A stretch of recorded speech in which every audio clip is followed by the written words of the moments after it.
So in this second video, we're going to continue to look at experimentation and using materials that we can find around the house.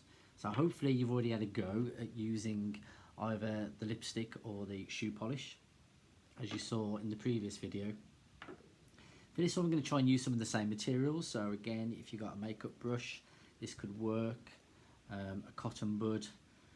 Hopefully some of you got some actual brushes, even if they're old ones. So these ones are old ones of mine, so you can see it looking a bit tatty. That one's actually quite stiff now. So these are just what I've had lying around for years. So just to try and show you that even not the best kind of quality materials, you should hopefully be able to get a decent result. You will need some sort of containers for this, not necessarily these that I've got here. These are just kind of old pots that we've kind of saved, that they've had kind of desserts in. You could have anything, a plastic pot, a lid, off a spray can, anything really would work for this. I am using hot water in this case, and the reason for that is we're going to paint using coffee. Yeah, so any coffee that you might have. Granules will work best because they dissolve in the water and they would give us a range of tones. So I've also got my reference material on my phone in this case. So this was a picture I took of a giraffe at Dudley Zoo. This is one of the baby giraffes that were there.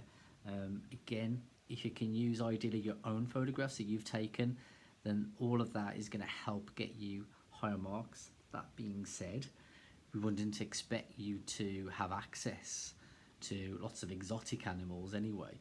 So you might find some animals like tigers, lions and so on off the internet. But where you can use pictures that you've taken yourself, all of that helps to make it more personal to you. So I've already drawn out in pencil this giraffe here, very lightly again, so you can see. I mean, hopefully you can see that on the video okay, but I've tried to press as lightly as I can because I want to focus on the colour in this case. So it'll be a monotone piece, so we're looking at tones again, not a range of colours, a little bit like the lipstick kind of drawing that we did earlier. I also need a spoon just to kind of spoon out some of the granules. So that's what I'm going to do first. And what I'm going to do is actually going to put a few just on the side of my paper here, just to kind of create a bit of a palette. So because these are concentrated, these granules there, I'll get a much darker tone. And I'm going to put a few granules in here as well, into an empty kind of pot, if you like. But again, a lid, anything you could use would be useful. Even the lid off the coffee pot would work really well. So I'm just going to take one of my brushes. I'm going to use my larger one in this case. You might not have a brush that size. And I'm just going to loosen up this coffee here. I could even pour out a little bit more in there. So I'm just kind of dissolving that down. So I'm going to use a little bit more. In fact, I might pour a bit in because I want this to be a lighter tone. So you can see that dissolving much better. It's even getting stuck to the brush there. So the idea being, I want the more concentrated the coffee, the darker the tone would be. So I'm going to start with a lighter tone. So more water will create a lighter tone. So I'm going to look at the giraffe here, and as you can see, it's much lighter here around the bottom part of the face and the ears, and it's darker across the top and then down the neck. So I'm just going to start just by taking some of the less concentrated areas and just going to put that on there and just see how that comes out. And actually that's quite dark, so I might go back to my water, although it's not looking so clean now, and just use that just like you would with watercolour to kind of get a different tone in here. So I'm just going to push that around. I want to work quite quickly, just to kind of keep this material moving. But again, where you want it to blend, more water, that's the key. So above the eye here it's much lighter. As we get down towards the bottom of the eye, there's a little bit of tone in there. I'm going to add these little patches a bit later, so I'm not too worried about that for now. I'm just looking at the kind of the broad strokes, if you like. What's really important though, this is the same when you're using watercolour, any water-based material really,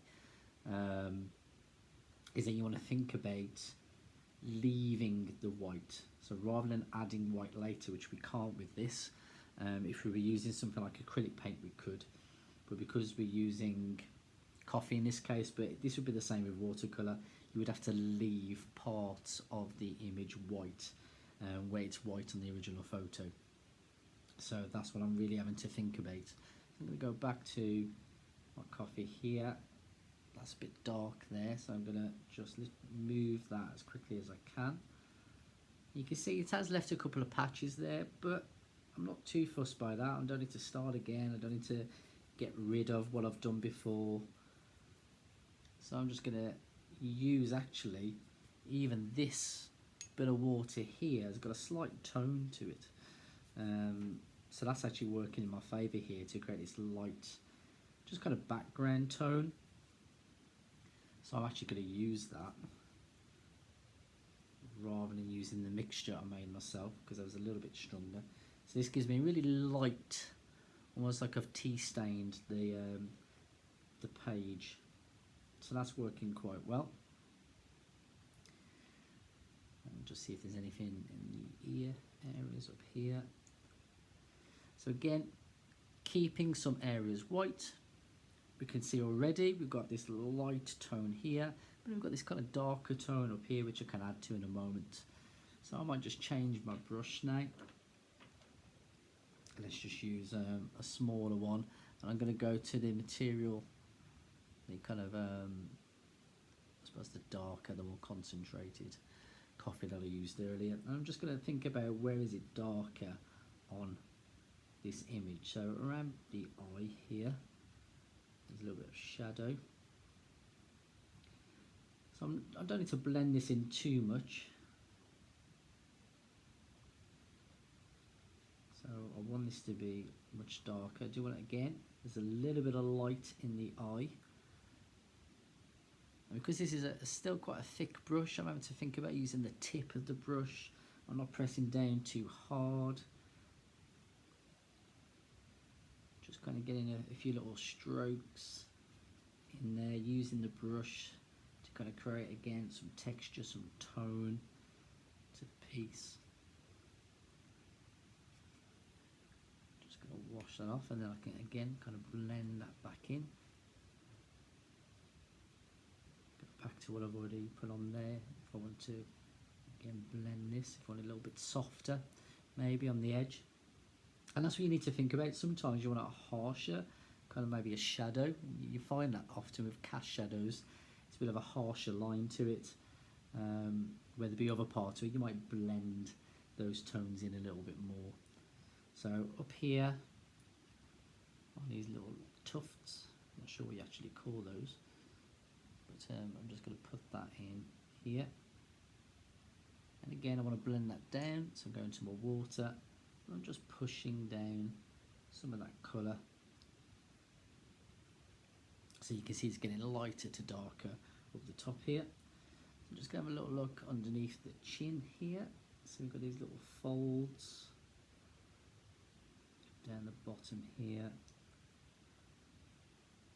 Again, I'm going to use that. In fact, I could, if I went back to the makeup brush earlier, that would work just as well, to kind of push that in, just to show you actually, even if you didn't have any paint brushes, the makeup brush would work for this effect.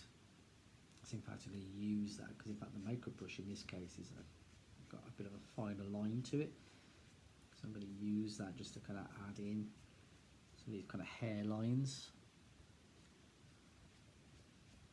Using a mixture of the kind of the more concentrated one and the lighter one. Again, try and get that range of marks. So it's not all just kind of really smooth and blended well, you've got a range of marks in there. So I'm just going to do a little bit more check-in, a little bit more finer details, kind of show the shape of that eye here. There's a bit of shadow underneath this ear.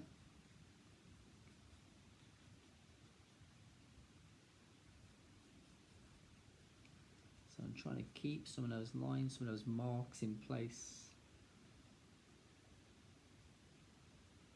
So it's starting to come on now. Let's just make it a little bit dark in the nostril here. So again, the nice thing about this, a bit like when you're using watercolour, when you layer up the colour, you get these darker tones, and that's a good way to use watercolour really, is to layer it up rather than going straight in dark. Build up the tones, and that will help you feel a bit more confident yourself when you're using that material. Let's go a bit of a darker edge across the top, the bridge of the nose here and the mouth. So we're starting to get a bit more kind of shape to that now. And just add a little bit more tone to the bottom here. So you can see actually this makeup brush is working really well. Might even find, we'll give it a go, how the earbud works. So let's maybe just try out one of these spots. So yeah, so although not quite so dark, you can still see you can get some kind of marks with that. So you can use that actually a little bit like a brush as well. So it does work, it does give you these different kind of marks there. So that works quite well. And again, it's quite an idea to maybe show on your page the different marks and different tools. I mention that, talk about that, say again, when you review your work and you write about it, what materials have you used, what tools have you used, what worked, what didn't work, and all of that will help you get extra marks. So what I'm going to do now is I'm just going to put a little bit of water, and I just want to put a few of these granules on top. I'm just going to let them dissolve a little bit. I'm just going to drop a little bit of water on there because I want that to be quite dark. Here you can see that's already dissolving now with the water on top. So I'm going to start to put in some of these kind of shapes. I'm not going to use the darkest bit here, but I'm going to use the makeup brush again and just pick out some of these kind of patterns. And the great thing in this case with the giraffe anyway, and you'll find this with like a tiger, zebra, anything that has a pattern on there, these patterns don't usually have to be exact. You can kind of change them a little bit, and if it doesn't look exactly like the photo, it's not too much of a big deal. I think the key thing with this though is not to completely make it up. You should still be looking at the image, the reference photograph, and thinking about the shape. And what you'll find in particular with patterns like these is that they do follow each other in some way, so they're not completely random, and they do kind of follow the shape of the one before. So you can see this kind of triangular shape here with a curve. The one next to it follows that curve, which is amazing really when you think about it, how that works. But that would just kind of again make it look a little bit more authentic, whereas if you just end up putting spots on top, because that's what your brain tells you, a giraffe is spotted, and therefore you start to add that in yourself without thinking too much about it, you find it won't look so good. It maybe look a little bit more kind of cartoonish. So it's always a good idea, although it doesn't have to be exactly like the image, to just refer back to the image and get a bit of an idea of the shapes that are there. And you can see with this already how this darker coffee is working really well to pick out some of these patterns. So I'm just going to start to add in some of these little smaller areas. And actually a good thing to think about is it's not so dark up here on the face. Actually some of these shapes here are smaller, yeah, okay, so and lighter. So I am thinking about that as well. So some of these are starting a little bit darker now, so I'm going to just pick up tone. Again, a good idea is to start light. That way, if you make a mistake, you can build on top of that. Whereas if you start too dark, it's quite difficult to take that back and make it lighter. You can do that if it's a bigger space, like you saw earlier when I placed my first mark on there. It was quite dark. I was able to lighten it up with a bit of water. But smaller areas like this, you'll probably find that quite difficult. So hopefully already you're starting to get a feel for the giraffe. You can see it's quite successful. You can actually get quite a range of tone and detail, even with a makeup brush and a bit of coffee, you know. And that's really is the point of this exercise, is to really get you thinking about the use of unusual materials and being experimental in that. So you can see here I'm taking some of this really concentrated part here to hopefully just darken up some of the really darker areas. So a bit like the pupil here and the eye. I want to make that much darker. And there's a shadow there. I'm not going to get it black, but at least it shows a difference in the tone. So again, on the nostril here, it's a bit darker, so I'm just adding that little bit of detail. Again, it is these little fine details that make a difference in terms of the quality of your work and the amount of marks that you would pick up. So by adding these darker tones, it would enable you to get some of those higher marks. There may be somebody who goes so far and just kind of leaves it. So it is thinking about, yeah, could I make it darker still? So up the top here. When it starts to get thicker, you can actually get you can see the brush marks in the work, which actually works quite well. So you can go even darker still. So almost there now. I think that's coming on nicely. Just adding a few of these last little bits of detail. And I think we're almost there.